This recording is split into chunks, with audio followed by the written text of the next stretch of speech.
सतगुरु मैं तेरी पतंग बाबा, मैं तेरी पतंग हवा विच उड़दी जावांगी, हवा विच उड़दी जावांगी। साइया डोर हथों छड़ी ना मैं कटती जावांगी।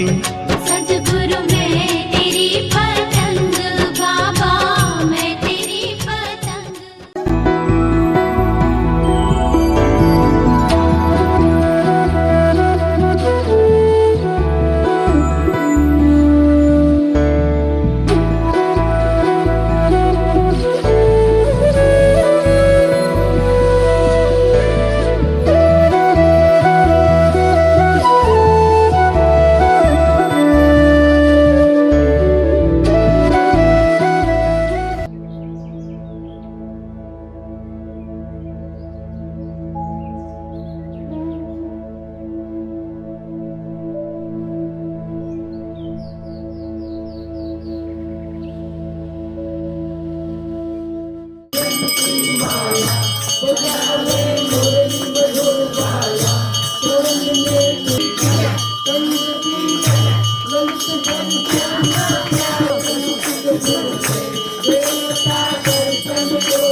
ये कथा है कष्टों का मूल्य।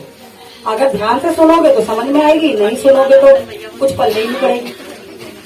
किसी स्थान पर संतों की एक सभा चल रही थी। किसी ने एक घड़े में गंगा जल भरकर वहाँ पे रख दिया ताकि संत सज्जन जब प्यास लगे तो पानी पी सके। संतों की उस सभा के बाहर एक व्यक्ति खड़ा था। उसने गंगा जल से भरे घड़े को देखा। उसे तरह तरह के विचार आने लगे। वह सोचने लगा, आहा, यह घड़ा तो कितना भाग्यशाली है। एक तो इसमें तालाब का नहीं बल्कि गंगा जल भरा है, और दूसरा यह संतों की सेवा के काम आएगा। संतों का स्पर्श इसे मिलेगा, उसकी सेवा का अवसर उसे मिलेगा। क्या किस्मत है इसकी। घड़े ने उसके मन के भाव पढ़ लिए और घड़ा बोल पड़ा, बंधु, मैं तो मिट्टी के रूप में जीरो का पड़ा था, किसी काम का नहीं था। कभी नहीं लगता था कि भगवान ने मेरे साथ न्याय किया है। फिर एक दिन कुम्हार आया। उसने फावड़ा मार मार कर मुझे खोदा और गधे पे लाकर अपने घर ले गया। वहाँ ले जाकर उसने मुझे रोंधा, फिर पानी डालकर। सब में इतनी शक्ति नहीं होती कि ईश्वर की लीला को समझने की, भविष्य में क्या होने वाला है उसे देखने की। इसी नादानी में हम ईश्वर द्वारा कृपा करने की से पूर्व हम ईश्वर द्वारा कृपा करने से पूर्ण की जा रही तैयारी को समझ नहीं पाते। बस सोचना शुरू कर देते हैं। सारे पूजा पाठ, सारे जतन कर देते हैं, फिर भी ईश्वर प्रसन्न होने और उनकी कृपा बरसाने के नाम ही नहीं ले रहे। पर हृदय और शांत मन से सोचने का प्रयास कीजिए, क्या सचमुच ऐसा है या फिर ईश्वर के विधान को हम समझ नहीं पा रहे हैं। आप अपनी गाड़ी भी किसी ऐसे व्यक्ति को चलाने नहीं देते जिससे अच्छे से ड्राइविंग नहीं आती हो, तो फिर ईश्वर की कृपा से उस व्यक्ति को कैसे सौंप देते हैं। तो फिर ईश्वर अपनी कृपा उस व्यक्ति को कैसे सौंप सकते हैं जो मन से पूरा पक्का ना हुआ हो। कोई गुरु को नित्य वंदन करो और हर दिन है गुरुवार, और गुरु ही देते शिष्य को निज आचार विचार। कि करता करे न कर सके और गुरु किए सब हो, और सात दीप नव खंड में तो गुरु से बड़ा। बोलिए सतगुरु भगवान की जय। हेरी कोई कहिएरी जगत में गुरु ज्ञान कराने वाला। हेरी कोई कहिएरी जगत में गुरु ज्ञान कराने वाला, गुरु ज्ञान कराने वाला, आत्म ज्ञान कराने वाला, गुरु ज्ञान कराने वाला, आत्म ज्ञान कराने वाला। मेरी कोई कहिए जगत में गुरु ज्ञान कराने वाला। जगत में गुरु ज्ञान शुक्राने सारी प्रकृति की हम सबको सुनना है। आज मैं आप सभी को एक दृष्टांत सुनाऊंगा जिसका नाम है शुक्राना तेरा मुस्कुराना मेरा। एक बात की बात है, एक शेख संत धूप में चल रहे थे। चलते चलते उनके पैर जलने लगे। जब उनके पैर की चमड़ी ज़्यादा जलने लगी तो उन्होंने अपने खुदा से कहा, हे खुदा, तुझे क्या तरस नहीं आ रहा है कि तुम्हारा भक्त इतनी धूप में चल रहा है, उसके पैर जल रहे, एक जोड़ी जूते दे दो। शेख संत ने ये बात कही थी। अब जब शेख संत थोड़ी सी दूरी पे चलते हैं तो देखते हैं कि सामने से एक अपाहिज व्यक्ति आ रहा है जिसकी टांगे नहीं है और वह लकड़ियों के सारे इतनी धूप में चल रहा है। शेख संत ने खुदा से माफ़ी मांग ली, हे खुदा, मैंने जो लफ्ज़ कहे मैं वापस लेता हूँ, मैं आज के बाद कभी ऐसा नहीं कहूँगा। तो हमको भी ऐसा ही करना चाहिए कि हम जो चीज़ हमारे पास है वो नहीं देखते, जो चीज़ हमारे पास नहीं है वो देखते। तो हमें जो हमारे पास है उसका शुक्रिया अदा करना चाहिए, चाहे कम चाहे ज़्यादा, चाहे अच्छा चाहे बुरा। और ये बात हमें गुरु ने सिखाई।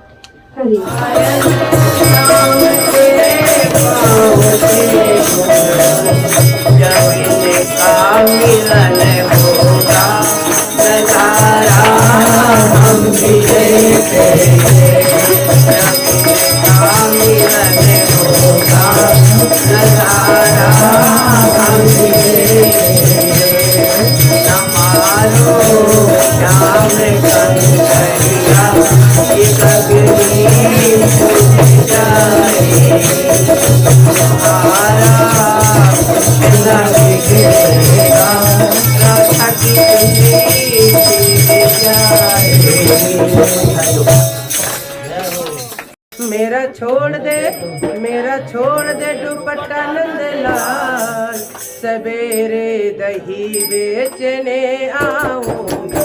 मेरा छोड़ दे दुपट्टा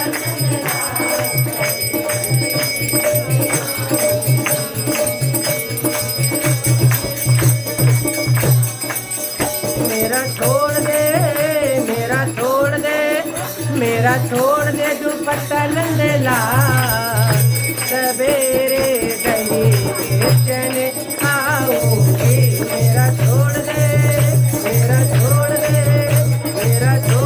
दुपट्टा नंदलाल।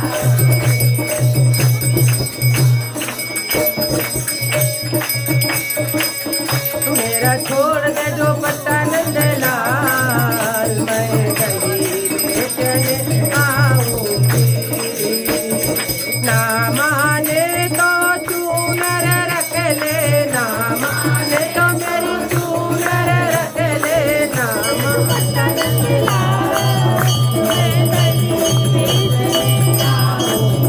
मेरा छोड़ दे दुपट्टा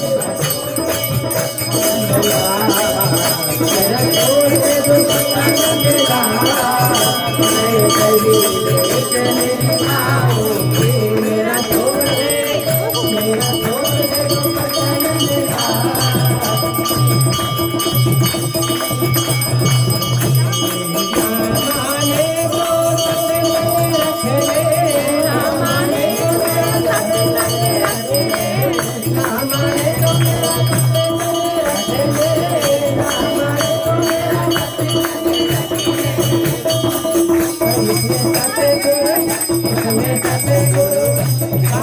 बतावे हर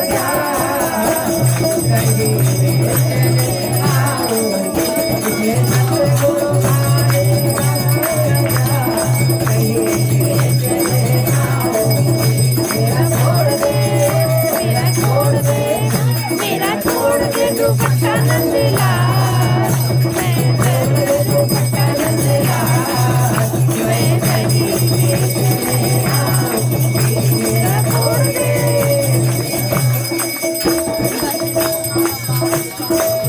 मेरा छोड़ दे दुपट्टा नंदलाल मेरा छोड़ दे दुपट्टा नंदलाल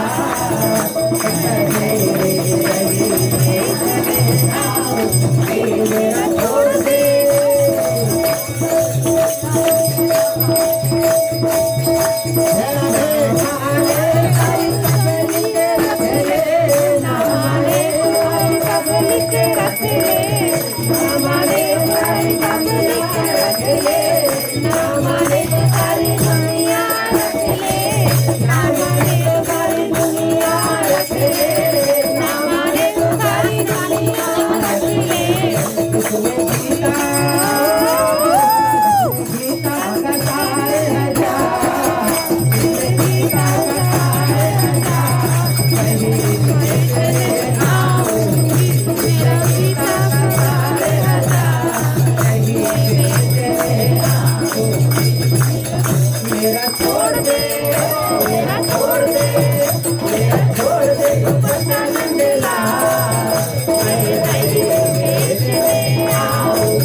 संगत भगवान की जय माधव भगवान की जय भगवान की जय राधे रानी की जय सर्व संगत भगवान की जय गुरु भगवान की जय गुरु माता की जय माधव भगवान की जय ओए कान्हा तेरी सूरत कारी कारी ओए कान्हा तेरी सूरत कारी कारी ना ब्याहूं तो से बनवारी ना ब्याहूं तो से बनवारी ओए कान्हा तेरी सूरत कारी कारी ओए कान्हा तेरी सूरत कारी कारी ना ब्याहूं तो से बनवारी ना ब्याहूं तो से बनवारी ओए राधे तू कितनी भोली भारी ओए राधे तू कितनी भोली भारी सूरत पे जाओ ना प्यारी सूरत पे जाओ ना प्यारी ओए कान्हा तेरी सूरत कारी कारी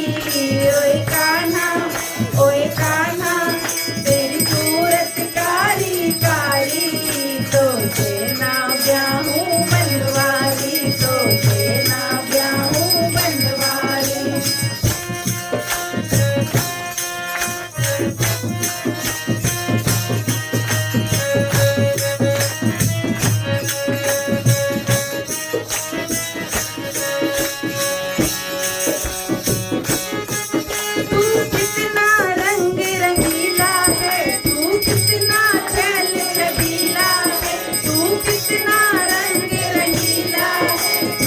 कितना छैल छबीला है, मधुबन में सखियों के संग में तू करता रात्रि लीला है। ओए कान्हा तेरी सूरत कारी कारी, ओए कान्हा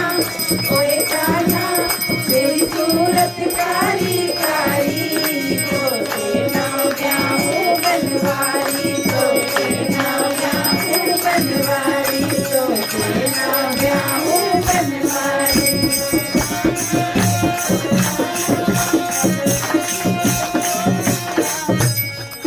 मैं कदम की छैया जाता हूँ, सखियों को सीख सिखाता हूँ। मैं कदम की छैया जाता हूँ, सखियों को सीख सिखाता हूँ। कण कण का वासी हूँ राज, ये उनको सीख सिखाता हूँ। मैं कदम की छैया जाता हूँ, सखियों को सीख सिखाता हूँ। कण कण का वासी हूँ राज, ये उनको सीख सिखाता हूँ। ओए राधे कितनी भोली भाली, ओए राधे कितनी भोली भाली। जाओ ना प्यारी, जाओ ना प्यारी, ओए कान्हा तेरी सूरत कारी कारी, ओए कान्हा तेरी सूरत कारी कारी, तो तेरा ब्याहूं बनवारी, तो तेरा ब्याहूं बनवारी, तो तेरा ब्याहूं बनवारी, तो तेरा ब्याहूं बनवारी। बोलिए श्री कृष्ण भगवान की जय, राधे रानी की जय।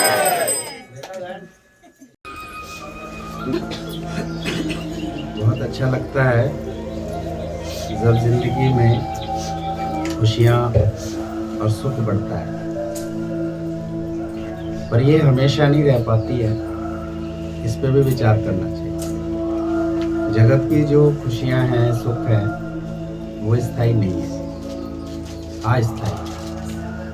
लेकिन फिर भी मनुष्य अति अधिक समय वहीं पर ही देता है, क्योंकि उसको पता नहीं है कि सच्चा सुख क्या है, सच्चा आनंद क्या है, सच्ची खुशी क्या है।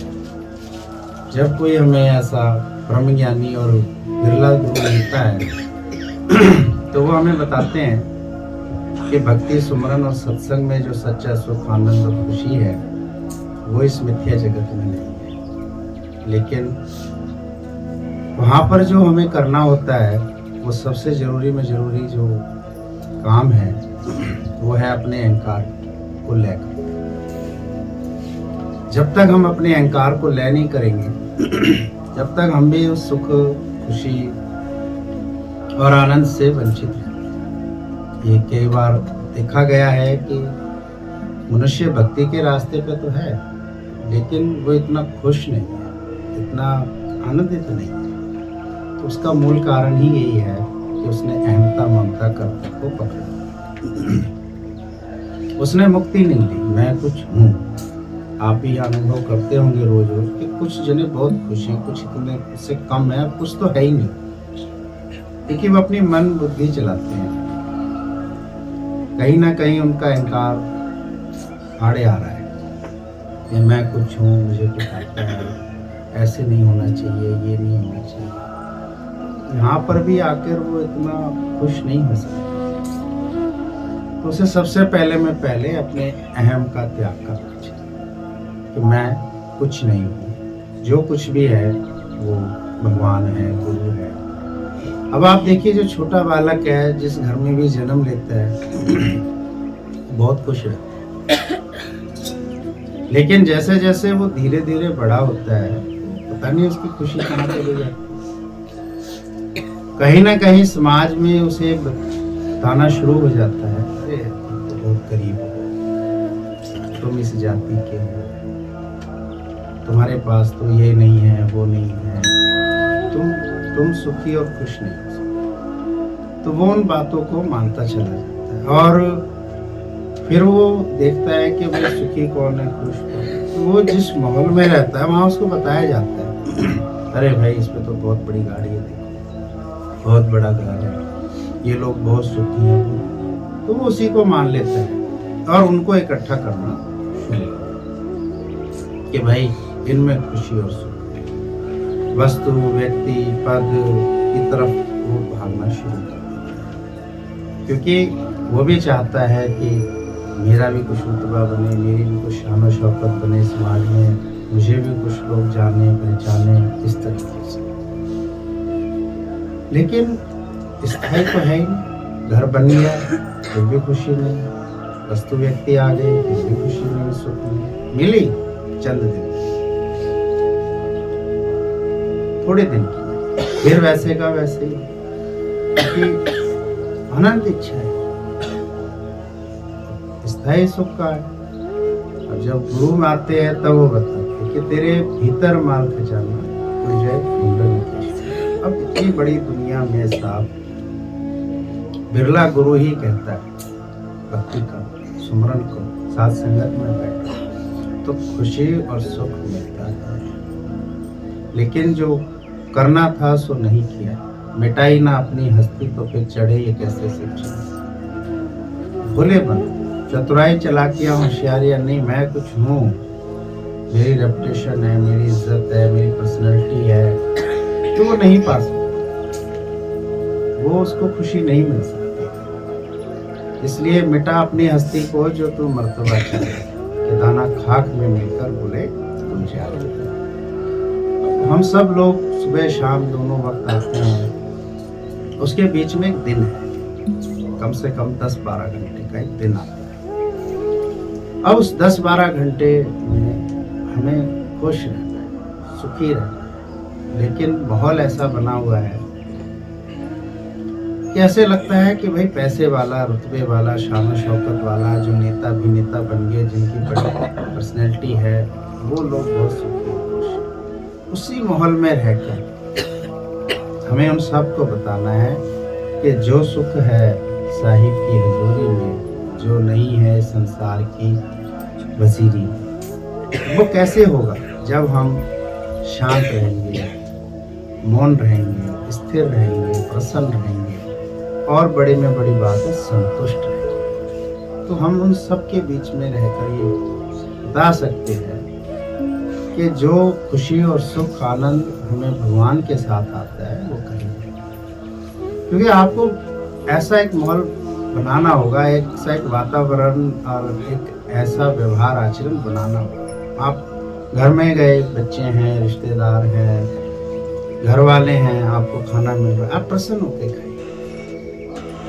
आपको कोई काम के लिए बोला गया, आप बड़े खुश होकर उसे खाइए। आपसे कोई सलाह मशवरा लिया गया तो आप उसे अपनापन करके, आपके पास कोई मिलने आया तो उसका भव्य स्वागत करिए दिल से। एक होता है चीजों से स्वागत करना, एक होता है दिल से स्वागत करना, दिल से चाहना, दिल से उसके प्रति स्नेह दिखाना। हम किसी के पास गए तो हम उसे दिल से चाहें, ये नहीं है कि उसकी चीजों से उसको चाहें। भाई इसका घर ऐसा है, इसके पास चीजें इतनी है, ये मेरा कोई काम करवा सकता नहीं, इन सब से हट तो ही हम सबको बता सकते हैं कि जो सुख है भगवान की भक्ति में, सो सुख नहीं है। जब हम इस तरह से अपने आव भाव स्वभाव आचरण बनाते हैं तो वही बच्चे, वही पति, वही पत्नी, वही मामा हमसे भी खुश होते हैं और हम भी खुश होते हैं। और हम उसी खाने में कमियां निकालें, उसी घर में निकालें, उसी इंसान में निकालें, उसी समाज और देश में निकालें, फिर इसका मतलब कहीं ना कहीं कमी हमारे भीतर ही है। भीतर बदलाव आएगा तो ही तो खुशी आएगी, तो ही तो सच्चा आनंद आएगा। तभी तो सबको लगेगा मिल गया इसको गिरफ्तार, मिल गया इसको भगवान। अब कोई चाह, इच्छा और चिंता नहीं। जैसे जैसे बच्चा बड़ा होता है, आप देखिए उसके सोच विचार, ख्यालात, दृष्टिकोण में परिवर्तन आना शुरू हो जाता है। जो इच्छाएं उसकी 3-4 साल, 5 साल के वर्ष में थी, अब 10-12 वर्ष की उम्र में, फिर 18-20 वर्ष में अलग इच्छाएं वो करता है, अलग अलग बातें अपने माता पिता को बताता है। धीरे धीरे, और फिर एक समय ऐसा आता है जो 45, 50, 55 का होता है, तब क्या कहता है, ये प्लाट मुझे देता है, ये प्लाट मुझे देता है, ये वाला मकान मुझे देता है। अब क्या मांगे, मेरे बच्चे बड़े हो गए हैं, मुझे इनकी शादियां करानी है, इनको सेटल। अब उसकी इच्छा है, उसने माता पिता के सम्मुख कौन सी बातें अब आके रख दी, अब और बड़ी एक इच्छा रखती है, और एक बड़ी बात रखती है। लेकिन वो ये नहीं समझ पा रहा है कि इसके पार भी तो कुछ था, अपरंपार परमपिता परमेश्वर था। लेकिन मनुष्य के पास समय कम होता है, वैसे तो बहुत होता है, लेकिन देखा जाए तो इसी घर गृहस्थी में इतना हो जाता है कि फुर्सत ही नहीं मिलती। फिर जैसे 55-60 का होता है तो शरीर ही इतनी बड़ी हो माया, आज आँख वाले को दिखाना है, दांत वाले को दिखाना है, आज इसके पास जाना है, वही इतना हो जाता है, डॉक्टरों के पास आना जाना, फिर रिश्तेदार उसे इतना सब बैठाते हैं, सब घेर लेते हैं, तो उसको सुध ही नहीं आती कि आखिर आए किस लिए थे। बटोरते रहे, इकट्ठा करते रहे, आखिर ये सब यहीं छूट जाना है, यहीं रह जाना। फिर भी मनुष्य इसकी तरफ भाग रहा है, तो इसका मतलब उसमें पूर्णता जागृति नहीं है, पूरा तरह से वो जागा हुआ है। अब हम जो जागा हुआ है, देखिए वो सत्संग में कितना खुश है, वो अपने घर में कितना खुश है, क्योंकि उसने अपनी बुद्धि को भगवान के चरणों में समर्पित किया। अब उसे क्या चाहिए, उसे कुछ नहीं, क्योंकि उसके पास सब कुछ है, ये उसने मान लिया है, उसकी समझ में आ गया है कि सब कुछ है मेरे पास। बाकी जो शरीर की जो जरूरतें और इच्छाएं हैं तो ईश्वर सब पूरी करता है, लेकिन जो मन के साथ जुड़ जाता है वो तो असंतुष्ट है। जैसे एक राजा ने अपने मंत्री से कहा, हमारे राज्य में सब संपन्न है और सबको मैं ही देता हूँ। तो मंत्री ने मुस्कुरा के कहा, बिल्कुल आपने ठीक कहा महाराज, लेकिन एक व्यक्ति है जो आपसे भी ज्यादा संपन्न है। आपने भले ही सबको किया, मैं भी आपकी यहाँ नौकरी करता हूँ, आपसे पैसे लेता हूँ, मेरा भी घर आपकी कृपा से चलता है, आपके आश्रय चलता है, लेकिन एक व्यक्ति है हमारे राज्य में जो आपसे भी ज्यादा संपन्न है और आपकी कोई भी चीज नहीं लेता है। ऐसा कौन व्यक्ति, बहुत धनाढ्य है? हाँ महाराज, बहुत धनाढ्य है, उसके बहुत संपन्न था। बोला हाँ महाराज, बहुत संपन्न, हमसे भी ज्यादा। बोला हाँ महाराज, आपसे तो बहुत हजारों गुना। ऐसा कौन गया? बोला कर देता है, टैक्स देता है? बोला हाँ महाराज, टैक्स भाई हमें मिलाओ। बुलाओ उसको। बोला वो आएगा ही नहीं, वो नहीं आएगा, आपको ही चलना पड़ेगा। कहाँ है उसका महल? आप चल के देखिए महाराज, सब कुछ है। जब गए महाराज और देखा कि एक साधारण सा घर है। बोला ये कैसा महल है? बोला महाराज यही महल है, जहाँ कोई कलह कलेश नहीं है, वो महल ही है। अच्छा, गए अंदर, ऐसा शांति का वातावरण, भजन गुनगुना रहा है, खुश है, अपने ठाकुर जी की सेवा कर रहा है। बोला मंत्री जी तुम तो बोल रहे थे इतना सब, ये तो कुछ नहीं। बोला जी जो बैठे हैं ना ठाकुर जी, सब कुछ है। बोला ये धनाढ्य कैसे? बोला महाराज देख नहीं रहे भक्ति किसकी कर, ये सारा संसार जो है किसके आश्रय है और ये किसके शरण में है, किसकी शरणागति में?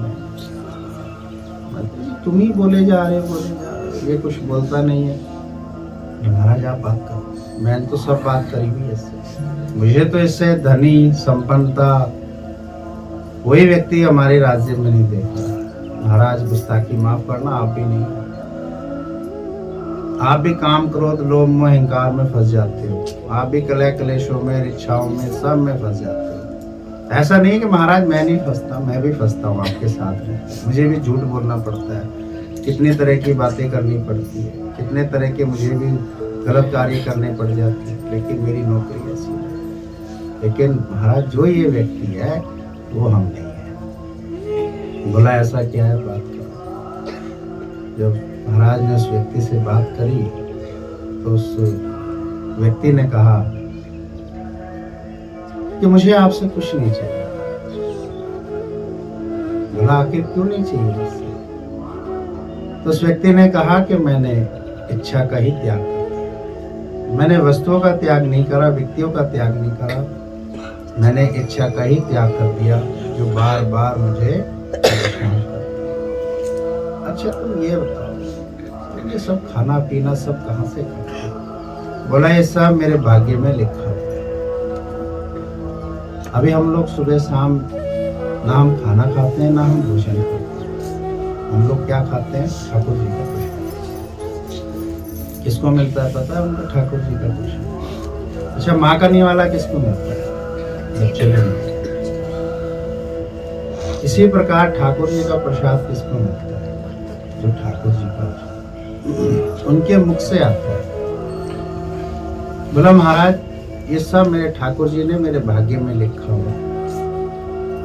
बोला मैं कैसे मान लूं? बोला मत मानो, मैं तो मानता हूं ना, मुझे विश्वास है। जब गर्भ में देता है तो क्या मुझे यह संसार में नहीं दे?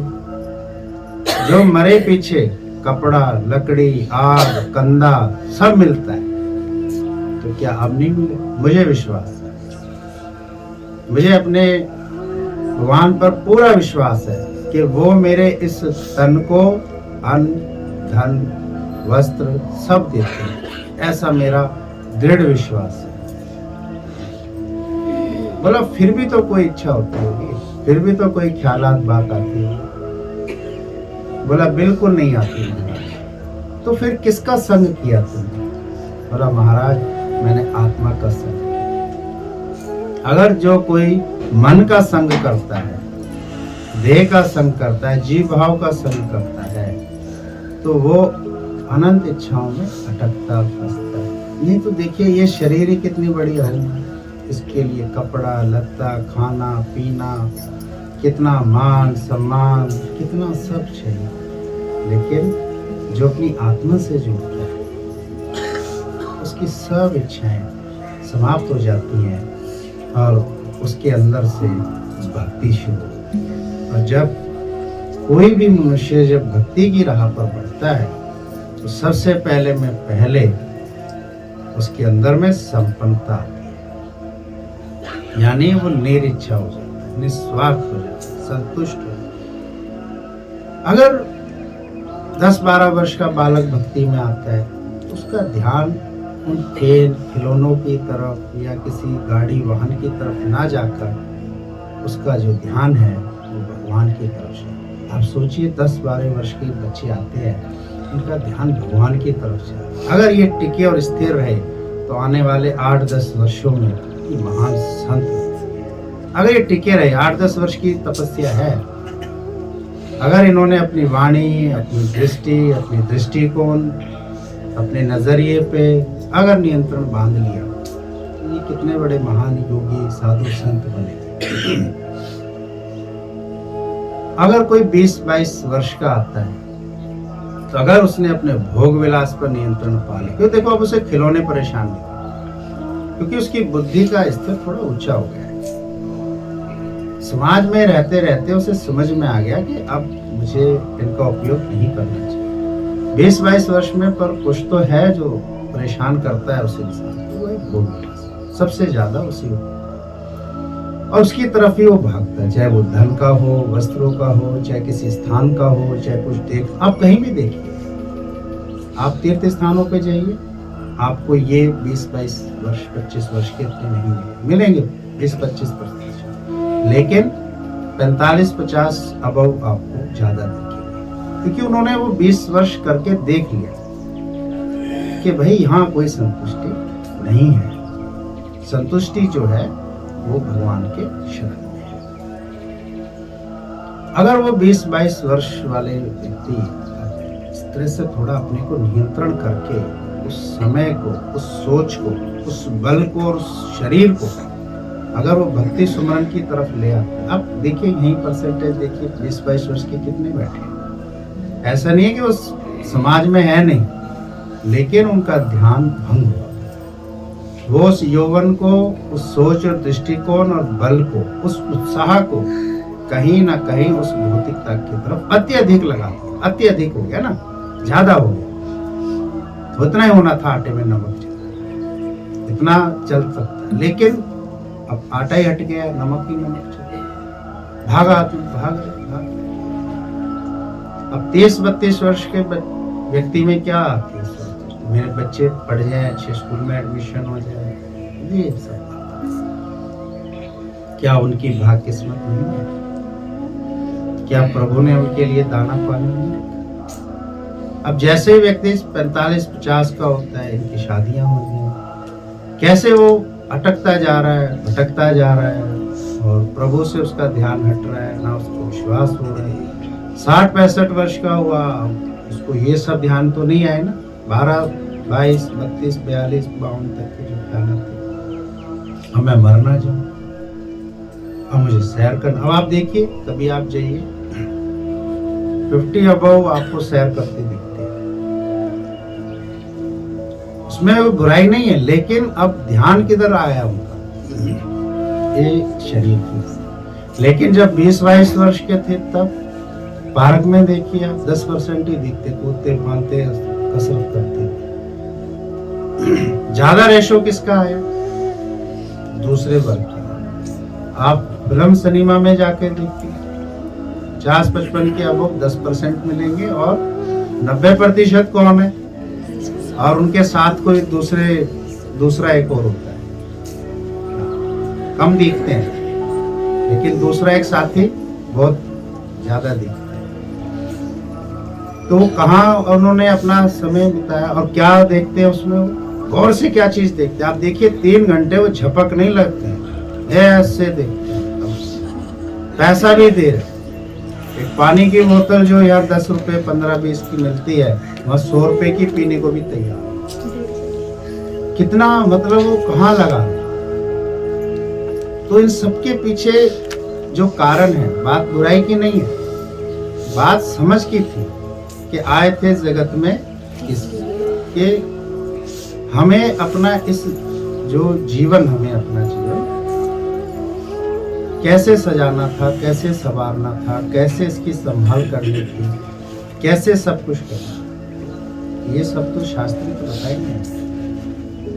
गुरु की वाणी, सात संतों का संग। क्या आवश्यकता थी श्री राम जी को कहने की कि प्रभु का सिमरन साथ में? क्या आवश्यकता थी इन महापुरुषों को इतना सब भक्ति सिमरन से? जरूरत थी, क्योंकि मनुष्य का जो शरीर मिला है ये प्रभु प्राप्ति के लिए, लेकिन मन का संग करने के कारण तरह तरह के वो कलह कलेशों में अटकता है।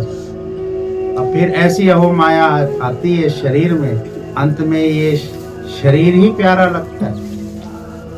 अब देखिए वो समय से उठता है, योगा व्यायाम करता है, खान पान ठीक रखता है, धूप में बैठता है, मौसम के अनुसार चीजें सब खाता है और एक अपना उसने टाइम टेबल रेशियो बना लिया। लेकिन 20, 22, 25 वर्ष का इंसान रात को ब्रश किया नहीं किया, दूध पिया है कि नहीं पिया, कितने बजे वो सो रहा है, उसी उसका साथी एक छोटा सा है मोबाइल, वो देखते देखते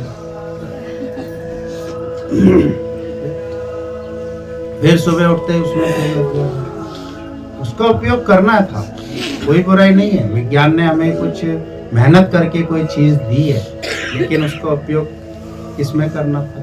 उसमें ना करके उसमें अहो माया बढ़ती जा रही है, बढ़ती जा रही है। कहाँ सुखी इंसान, कहाँ खुश हो पा रहा? तो जब उस महात्मा पुरुष ने ये सब बातें महाराज को बताई, तो महाराज ने भी कहा कि मैं भी आप जैसा कब हो सकता? बोला महाराज अभी के अभी हो सकता, क्या मुझे राज्य छोड़ना पड़ेगा? तो उस महापुरुष ने कहा नहीं महाराज, आपको राज्य नहीं छोड़ना पड़ेगा, आपको सिर्फ अहंकार छोड़ना। क्या मुझे स्त्री छोड़नी पड़ेगी? नहीं महाराज, आपको ना स्त्री छोड़ने की आवश्यकता है, ना बालक छोड़ने की आवश्यकता, आपको सिर्फ उम्मीद और एक अधिकार का त्याग करना। क्या ये सब धन दौलत से मुझे अपना ध्यान हटाना पड़ेगा? नहीं महाराज, आपको किसी धन दौलत से ध्यान नहीं हटाना, आपको सिर्फ और सिर्फ बस इतना समझना है कि ये मेरा। तो फिर मैं कैसे रहूंगा वहीं पर? बोला ऐसे रहना जैसे रहते आपके सेवक हैं। जैसे आपके सेवक उसी महल में रहते हैं और आपके सब कार्यों को करते हैं, ऐसे ही आपको है, तो फिर मेरा मालिक कौन बनेगा? कौन है जो मुझे चलाएगा? बोला आपका मालिक भगवान बनेगा। आप ठाकुर जी लेके जाओ, और जब आप ठाकुर जी के सानिध्य में रहोगे और इनकी आप सेवा करोगे तो धीरे धीरे आपका ध्यान भगवान की तरफ जाएगा और एक सेवक का भाव आपके अंदर में आने लग जाएगा। क्या मैं इतना सुखी हो जाऊंगा जितना तुम हो? बोला महाराज मुझसे भी ज्यादा हो जाओगे, मुझसे भी ज्यादा हो, आप खुश रहोगे। बस आपको यही समझना है कि आप ये शरीर नहीं हो, आप आत्मा हो।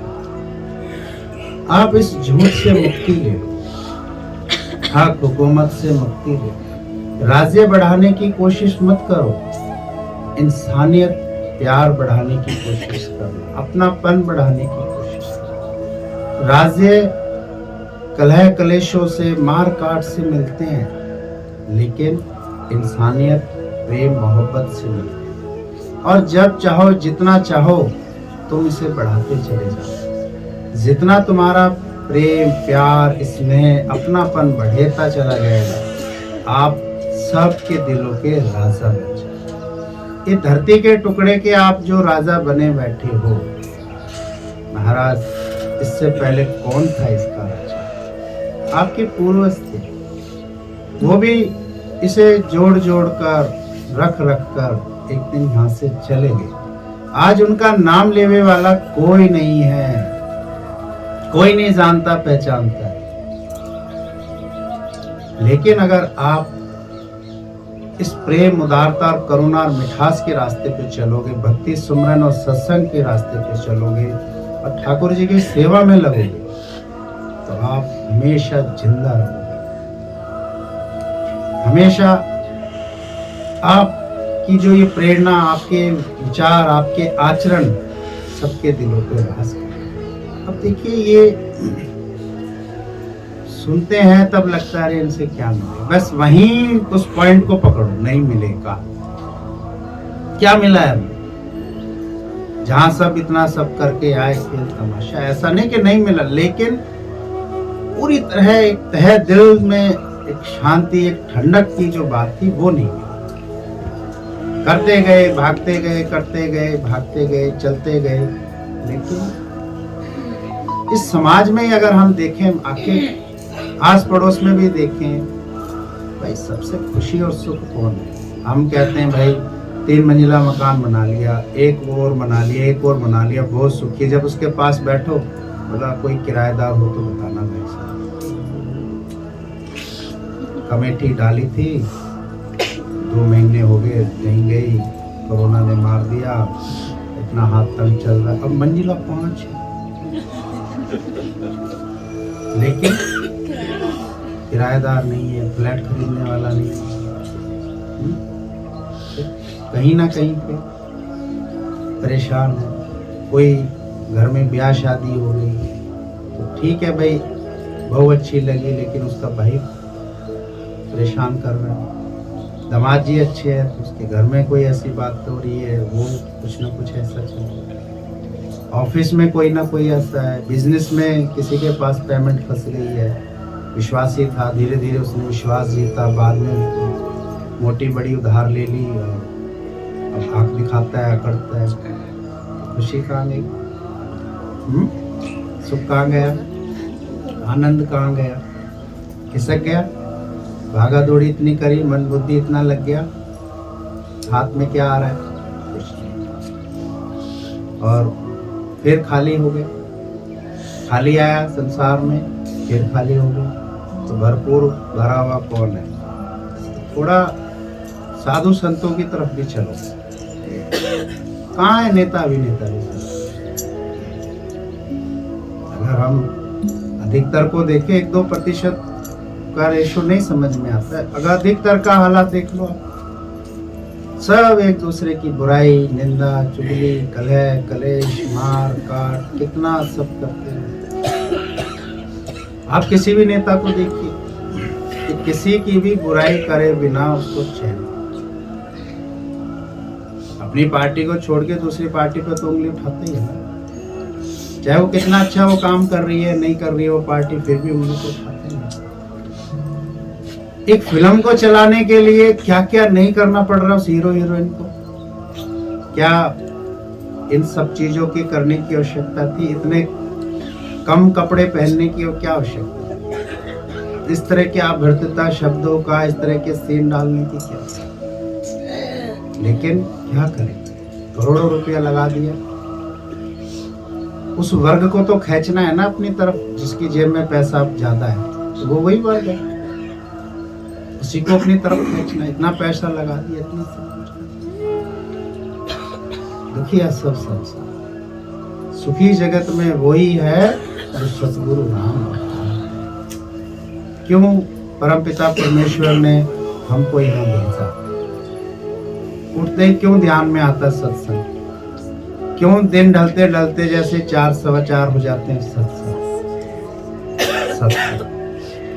ये उत्तम लक्षण है, मुक्ति के लक्षण, सुखी आनंद वैभव के लक्षण है कि अब हमें प्रभु खुद तहे दिल से चाहते हैं। उसके पीछे कारण है, क्योंकि हमने भी प्रभु को तहे दिल से चाहा है, बिना इच्छा के, बिना स्वार्थ के। दुनिया कैसे करती है हमें नहीं उसमें जाना, लेकिन अगर हम भगवान से, गुरु से, साथ संगत से, सत्संग से और साधु समाज से जुड़े हैं, तो हम निरिच्छा निस्वार्थ से, तभी आवाजें आती हैं, तभी आवाजें उठती हैं कि पायो जी मैंने राम रतन धन। नहीं तो कैसे ये आवाज उठेगी, कैसे ये सब आएगा? आ ही नहीं। कितने लाख तुम कोशिश करो किसी को, चलो भगवान से जुड़ते हैं, गुरु से जुड़ते हैं, साथ संगत से जुड़ते हैं, सत्संग से जुड़ते हैं, लेकिन कहीं ना कहीं वो किसी और चीजों से जुड़ते चले जाते हैं। उसके पीछे कारण ही यही है कि वो कभी भी भगवान से जुड़े ही नहीं, भगवान की अहो माया से जुड़े। स्वयं भगवान प्रभु श्री कृष्ण ने अर्जुन से कहा कि हे अर्जुन, प्रश्न किया था कि आपसे बड़ा कौन है? वैसे मेरा अनुभव तो ये कहता है कि भगवान से बड़ा भगवान का भक्त है, लेकिन वहाँ भगवान ने कहा है कि मुझसे बड़ी मेरी माया है, मुझसे भी बड़ी मेरी माया है। अब कितना फैलाव है, कितना फैलाव। एक शादी में जाते हैं 2 घंटे को 8 घंटे लग जाते हैं सजने संवरने, मार्केट जाओ, यहाँ जाओ, वो जाओ, ये करो, वो करो, और फिर घर आते वो सूट, वो साड़ियाँ, सब ऐसे उस पर किसी ने गिरा दिया कुछ। कैसी अहो माया!